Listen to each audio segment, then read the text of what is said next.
Hello, welcome. We are the intern ministers at Community Church of New York in Manhattan. We are Unitarian Universalists in the process of becoming ordained clergy. In this podcast, we delve into the life of an intern minister.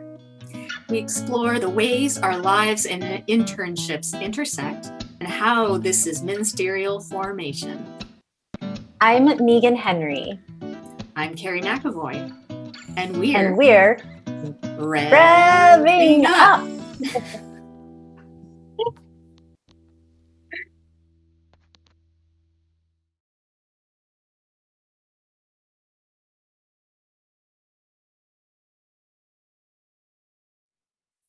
Welcome back to another episode of Rev'ing Up.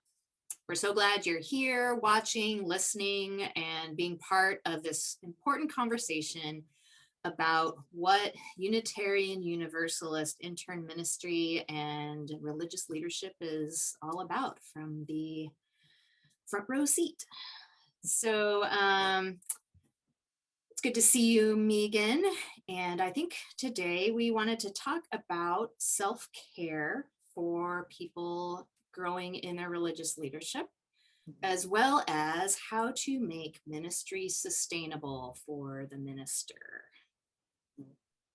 Yeah, and I want to just share right off the bat that for a long time I really struggled with this terminology around self-care.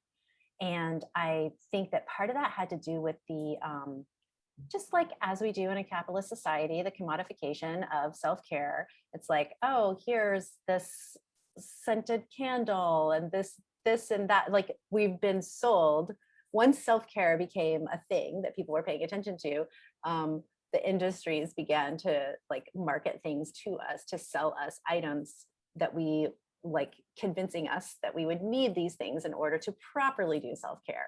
So I think I was feeling for a while kind of rebelling against this whole idea of self-care from that perspective, but also from the perspective of it seemed so selfish or something like that.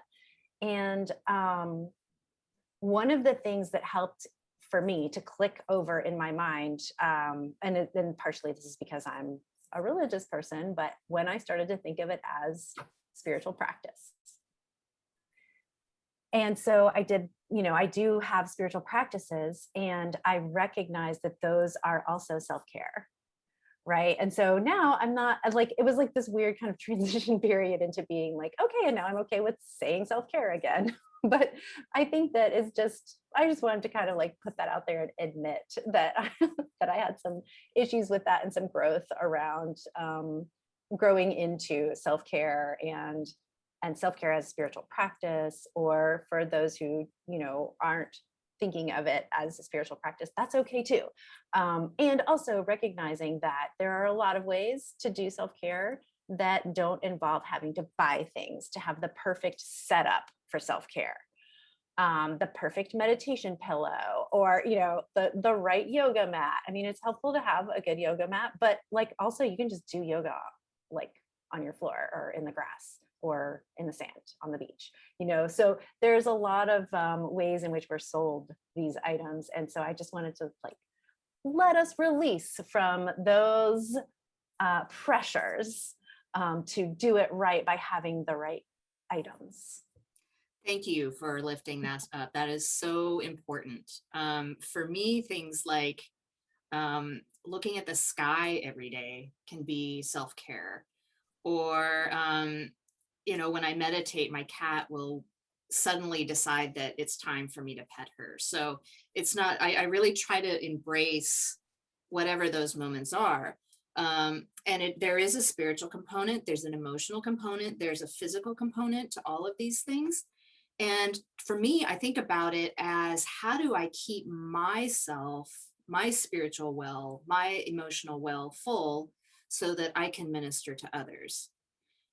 Because it's really important, that boundary between what is caring for my own stuff and where am I seeking help with that stuff, and who am I helping with similar stuff. And so as I went through my chaplain training, a lot of our work was understanding that self, it's a D word, I can't remember it, but keeping my Differentiation. yes, that keeping my stuff, my own stuff, understanding when I am seeing my stuff in the other person and keeping that separate, and then being just taking a step back and just figuring out what's their stuff, what's my stuff, and making sure they don't like slop over on each other. I really appreciate what you were saying, Carrie, about the filling your own spiritual well in order to be able to, be a presence, a pastoral presence, or spiritual leader for others. And this is something that I learned actually prior to really being in this intentional ministry development formation phase. Was I learned it through activism. So when I was involved in social justice issues and with different social justice activist groups, and all of my friends were activists, and it was just kind of like my world. One of the things I recognized is the high level of burnout that would happen. And also that people would stay in it after they were burned out and probably needed to take a break and recharge, fill their battery, refill the cup, whatever metaphor one might use for that. And something I learned about, I really appreciated about this is that when it is important to not wait until your battery is empty to then do the things that you need to do to recharge it, but rather a continual maintaining of and maintenance of spiritual care and self-care to keep yourself recharged or full, because waiting until you're completely depleted and then rebuilding, I think it's very hard on one's spirit and one's body and emotionally to be having those kinds of really high highs and low lows, and putting yourself in the position of getting completely depleted, so much so that you have to completely disengage and sometimes never come back because of that, and sometimes die.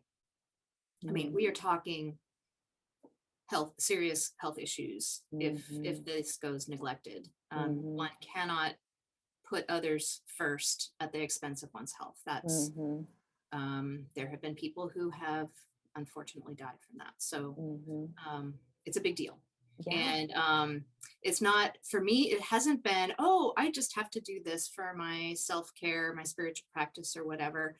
I think part of formation is figuring out what those things are in the first place and experimenting with it, and also understanding that what works at one point in your life may not work in other parts of your life. So, and also it's really important, not just for the stuff that's centered around my own behaviors, but it's also our communities that we live, that we build around us. Or as I've heard one of the Meadville professors mention, our posse. Who is our posse? Who supports us? Who do we go do fun things with? Who do we call when we have a sticky situation? Who do we just call to laugh with? I mean, all of these people, and also professionals like spiritual director and therapist and your doctor, and where are you going to church, where, all of these things are super important. So it's not just something you do yourself. It's community. And one of the things I've really loved about seminary is we are learning how to build community, and how, if we want to make change in the world, because we are being built as change makers, right? Change leaders. And it's not a thing that I do myself. I do it with others. And so all of these things are super important. It reminds me when I first started seminary, it was months after my husband died, who was also in seminary. And I think some of his lack of self-care practices did eventually lead to his death. Mm. So when I came into seminary, I was very intentional about what is my stuff? What do I need to do to make sure that my grief, my emotions, that I'm really doing what I need to address them. And so any anytime I am trying to minister to other people, I am maintaining boundaries. I'm doing my own work. So I had a chaplain and spiritual director who was helping me with that. I was going to therapy.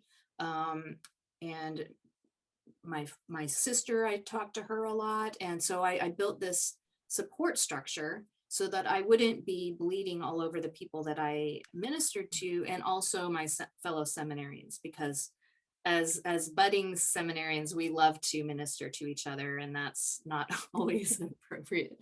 So yeah, so it's just I cannot understate how important this is. And it's also, as seminarians, I know that I don't have it all in place when I start, and it will be a constant, um, not a struggle, a constant task to recalibrate, figure out what I need to do, listening to my body to figure out what I need. All of those things I'm just learning how to do.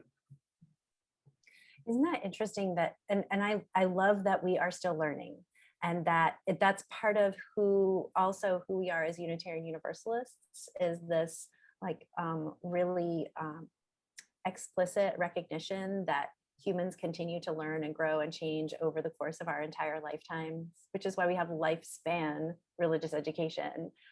It's not just for little kids.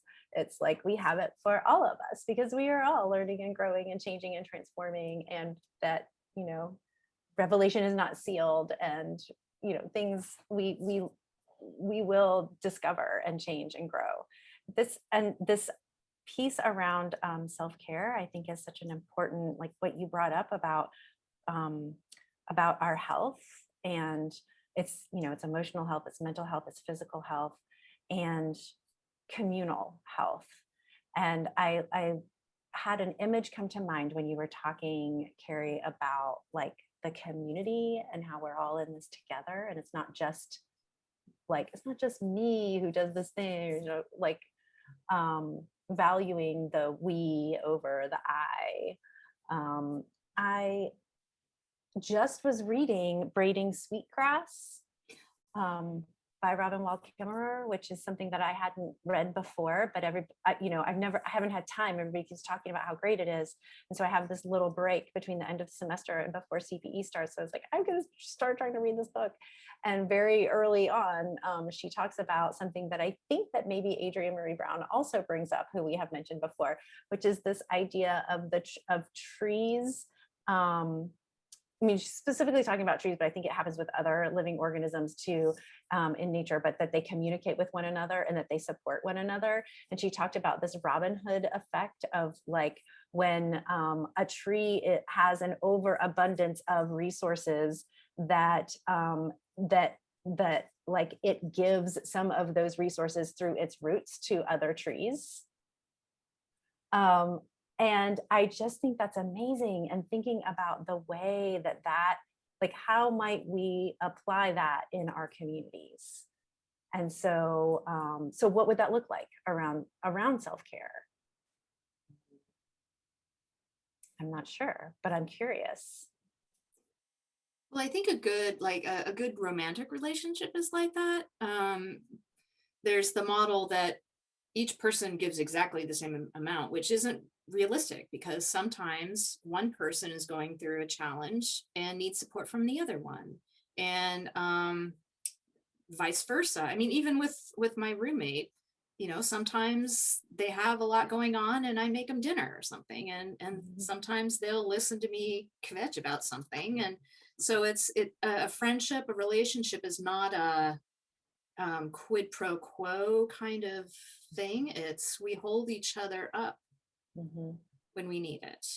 And on the other hand, when we can recognize that a relationship or like dynamics in a community have gotten to the point where Say, like, for instance, since we're talking about religious leadership, say there is a leader who is just only giving, giving, giving, giving, and not getting any, there's not a reciprocal, there's not a give and take, then that's an unhealthy and untenable situation. So recognizing that does and can happen. And so how do we then correct for that? Right. With US society is so focused on individualism and productivity and perfectionism. I think all of those play out in difficult ways in our congregations sometimes, where we have, and also ministers. There's this culture of feeling like I'm the only one who can do something. So I struggle, and I keep doing it, and I keep doing it, and I keep doing more and more, and I don't want to let other people do it. And so it just becomes a real problem. Whereas I think a lot of congregations, at least we're learning this in seminary, how important it is, this leadership development model, this culture of mentorship. If I'm the board president, for instance, I'm making sure that I'm bringing people up who can do the work. And I'm sharing the work, and shared ministry. I think we've talked about that in previous episodes as well. I've really valued in my time at community church because I've been able to minister with you and with the senior minister and the assistant minister. And that's been really powerful to understand. It's really helped me shift myself. I mean, I have more work to do being of the culture and everything, but this shared ministry model. Yeah, for sure. And one of the things that can help us do and keep, it can help us when we're relying on one another, in terms of, rather than being the one to do all of the things and to be so perfect and like, oh, well, only I can do that thing. Not only do we help ourselves and one another, but we're modeling that behavior for others, which is, I think, really like a huge part of leadership is modeling that, modeling behaviors and living into the things that we proclaim, and also recognizing that as religious leaders, we are, in caring for ourselves, we are keeping ourselves from, like you mentioned when you said the bleeding on others, I think that's a really interesting topic for boundaries, and how, with, like, as a minister, if I have something going on that's, really like a health issue or something like that, when I will need to be very aware and be very careful about what I share with the congregation, because if I could accidentally put myself into the position of needing to, of the congregants feeling like they need to care for me, or feeling like, oh, I can't reach out because, oh, Meagan's not feeling well. I have this problem, but I don't want to bother her. She's not really, doing well, or, something like that. So that's a really it's an interesting boundary. And it's something that I think is really important to think about and talk about with one another and with our colleagues, and have checks and balances, and be able to do that little, like, call a friend and say, like, this is what I'm going through. I need a little, like, I need a reality check here. What is appropriate, what isn't appropriate, in terms of sharing, and how much to share and when to share. Right, wanting to balance that authenticity and let people know if you're, I think sometimes it's important that your congregation know that you're going through some stuff, if that affects, what needs to be done in the congregation. But it's a really, really sticky boundary. We could have a whole episode on boundaries. For sure. Yeah. Yeah. Well, maybe that's something that we might get some questions about when we have our live events coming up later this week on Thursday evening at 7 p.m. We are thrilled and excited to be trying out this new thing for us. And maybe this will be new for some of you, our listeners also, that I don't know if you've ever participated in a live online live event like this, like asking questions and things like that. So think if you have any questions. I think you're gonna be able to like you can put those in the chat, you can put those in the comments, you can ask us those questions, and then our very helpful and capable and amazing rock foundation for our media ministry here, Amy, will pass those questions along to us, help us make sure that we can see the questions, and then we will say them, out loud, and then figure out how to answer them and take turns answering them, grapple with these questions. And we're really looking forward to it. I think it's going to be I can't wait to hear what kinds of questions you all have. And also, by the way, we might not have all of the answers for all of the questions, but we would like to hear what they are and see what we can come up with and grapple with. And maybe we'll even find some material that we will need to continue into discussing as we go into season 2 next fall. So this online event is our big recap of our season. And this is a brand new thing for Carrie and I, and we're very thrilled that you all are along this journey with us. And we can't wait to share this live event with all of you. So have a great day, everyone. And See you if you have soon. if you want to reach out to us, you can always email us at podcast@ccny.org. The live event is May 27th, 2021 at 7 p.m. in case people are watching this months later. Good point, Carrie. Thank you. And I didn't say the date. I just said this Thursday. Yeah, May 27th, 7 p.m., 2021. See you then. Bye, everyone.